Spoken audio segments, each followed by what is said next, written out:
Real quick, if you're learning automation or breaking into tech, join our free school community, Your Tech Step. I drop extra content, tools, and support you won't get on YouTube.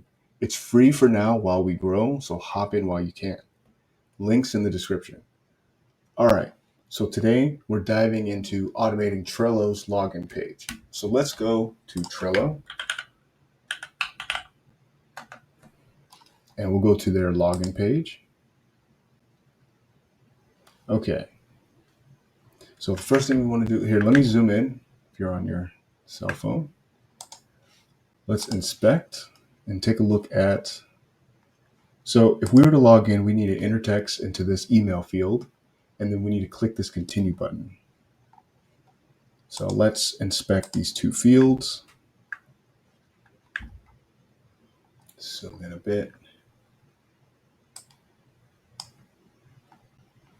Okay, so for the email, we have an input tag. We have an ID. So this ID probably is not auto-generated, but generally I like to stay away from IDs that have numbers in them.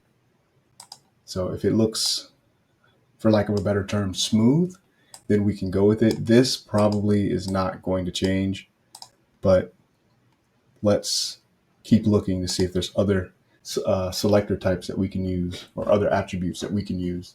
So we have type email, data test ID. We can likely use this one. Username. Ooh, this is a good one. So we can use this one. To see these classes, you see how they look generated. If you refresh the page, they might change. So let's just stick with the name attribute. Okay, now let's take a look at our continue button. So you want to make sure you're not just on the span or the div. You want to be on the tag of button or input field. Okay, so this one has a nice clean ID. So login submit. Okay, so let's go to our C#, our project. So we're going to take this template page and create our login page class for Trello. So let's copy this one.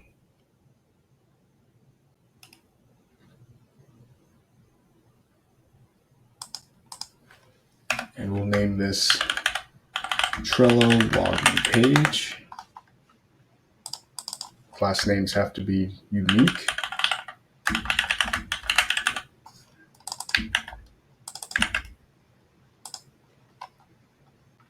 Okay. So we have two elements. We have our email and our continue button.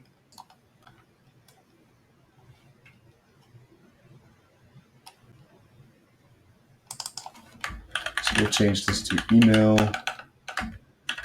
by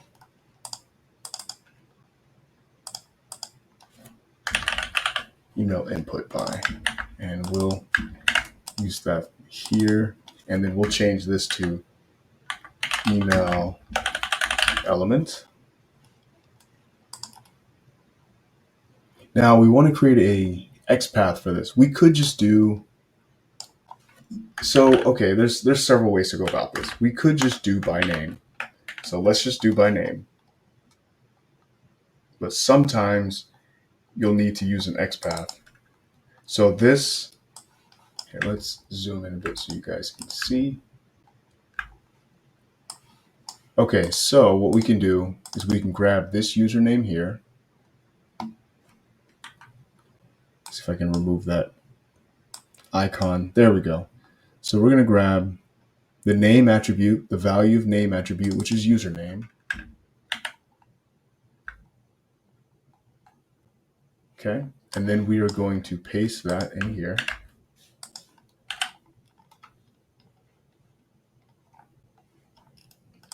So next, we want ID.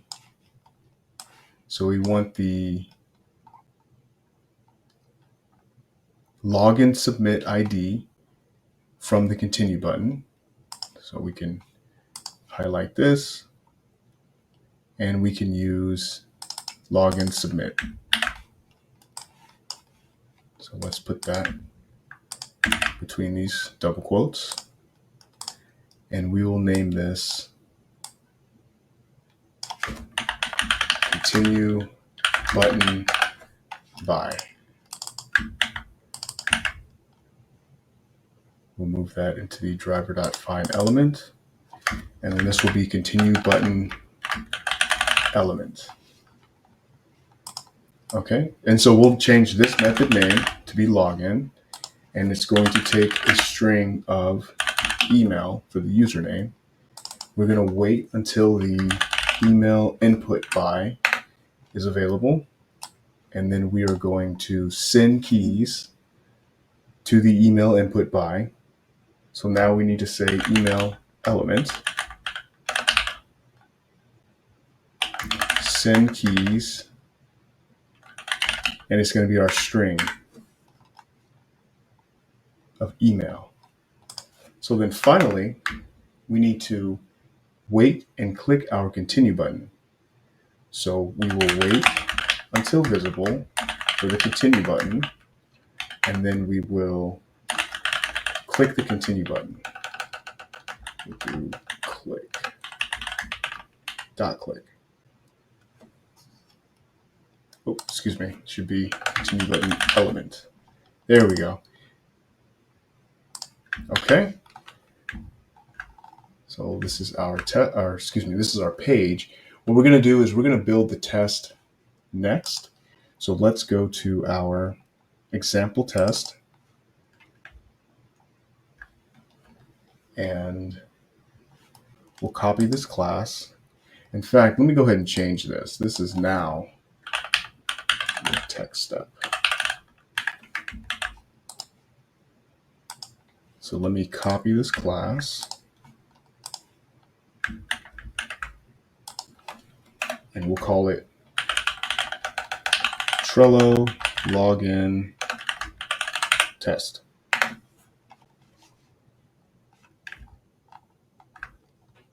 We need to give it a unique name, excuse me.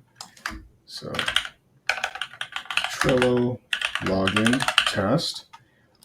We need to pull in the page object. So we need to pull in our Trello login page, and we'll just call it login page.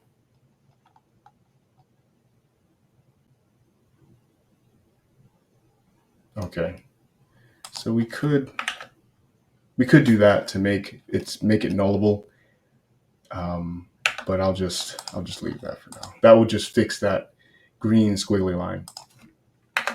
So let's go ahead and create a new instance of the object for the login page. So we'll do login page is equal to new Trello login page, and we'll pass in the driver.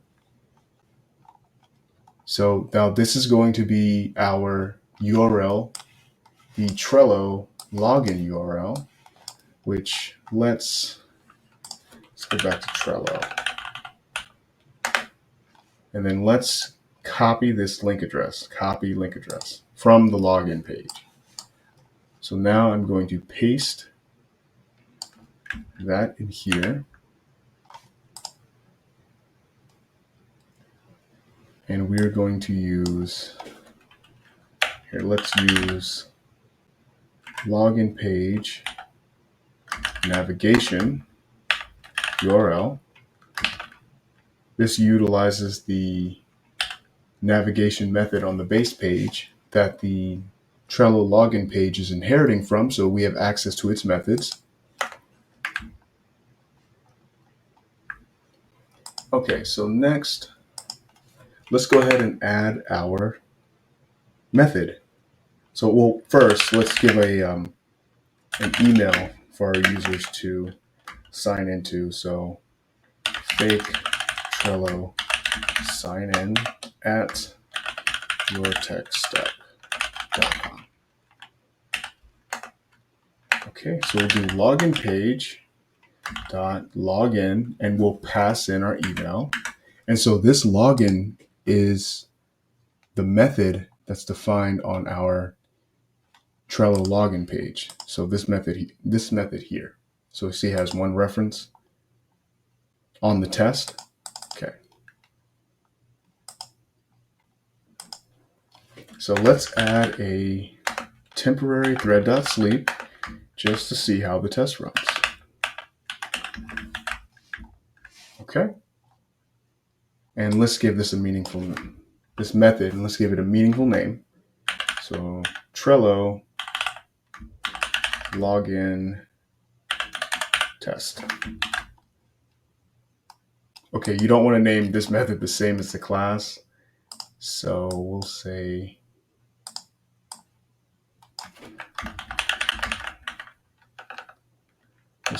log into Trello. Log into Trello. We'll just say log into Trello test. Now let's go ahead and click the annotation, right click, and then do run test. Or you can go to the test itself in the Solution Explorer, right click, and do run test.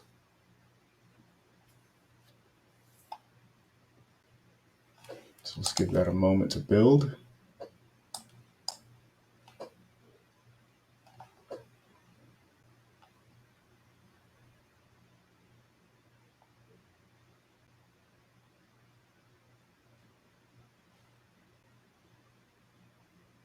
Awesome. Awesome. So that concludes our test. It was successful. And thanks for watching, guys. I'll see you in the next one.